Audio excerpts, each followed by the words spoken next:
It is a big day for you today, the first day of your new series, and it's an important one, a very, very important one. Hannah has teamed up with law enforcement agencies across the Cape Fear to help them and you, but there is something that, and our communities, but she also needs your help. Each week I'm going to tell a story that doesn't have an ending, and that's where you come in. I need your help to find the ending to these stories. They are mysteries to the detectives and to the families involved, stories that are all unsolved. The first, a disappearance. Detectives say it's as if David Cottle walked out of his house one day and just vanished, leaving everything behind and his family puzzled. David Cottle Jr. Just a good old boy, local boy.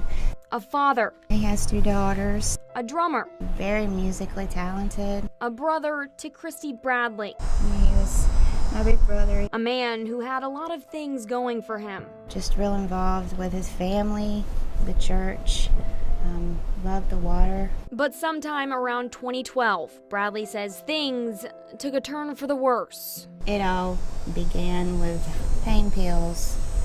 He had gotten injured and went to the doctor and was put on pills for the pain. She says Cottle lost his job, his house, and his marriage, and moved in with his aunt on Cotswold Court in Murrayville. He lost everything.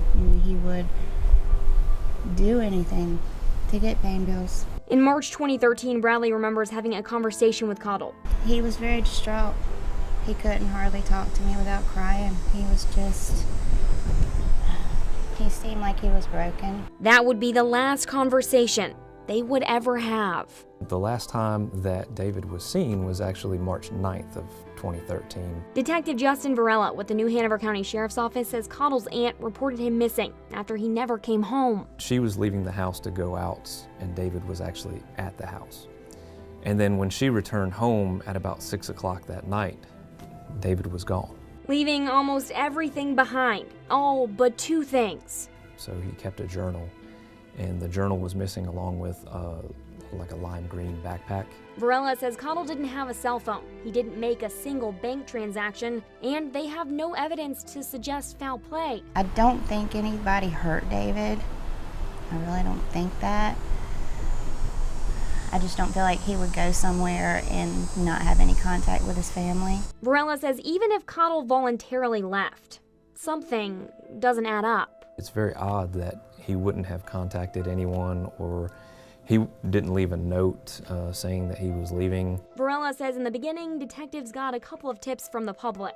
Someone called in and reported that they saw David actually walking, I believe, in the area of the railroad tracks in Wallace, North Carolina. Deputies searched the area, but no one ever found him, and it was never confirmed that it was actually David Cottle that was seen. Then another tip, in Pender County. There was an address that we were given in Pender County, and we actually went and checked that address as well.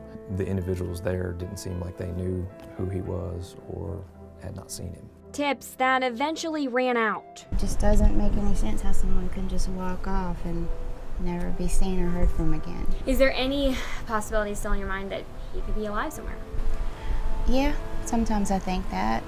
He could be. I mean, he joked about going to Miami or Tennessee and getting in the music scene and playing his drums and just living off grid. We don't know if David is alive at this point. I feel like someone somewhere knows something. Something that could lead them to an answer, to closure.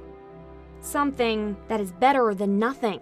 I feel like maybe someone did help and maybe they're afraid to come forward. I don't think that they would be in any trouble. We just wish we knew something. And where did you see him? Did you drop him off somewhere? Anything better than what we have now. The something that keeps David Cottle's disappearance unsolved. So this is where you come in. If you know anything, even the smallest thing, please contact the New-Hanover-County Sheriff's Office. After Good Morning Carolina, you can find this story and contact information for detectives on our website, WWAYTV3.com. His family must be just devastated. Yeah, she says each family member is kind of different. They're all feel differently about it. So it's been tough for 4 years. 4 years with not hearing anything from him. Not a word. Did no they, note. No trace. Did anybody mention this since he took his journal? Was that a clue? That was in any never way? found. It was never found. The backpack and the journal never found. Wow, So. amazing. So if you know anything about this at home, let us know. Yeah. It's still an open case. But before you try to help us solve this case, stick around for a little bit longer.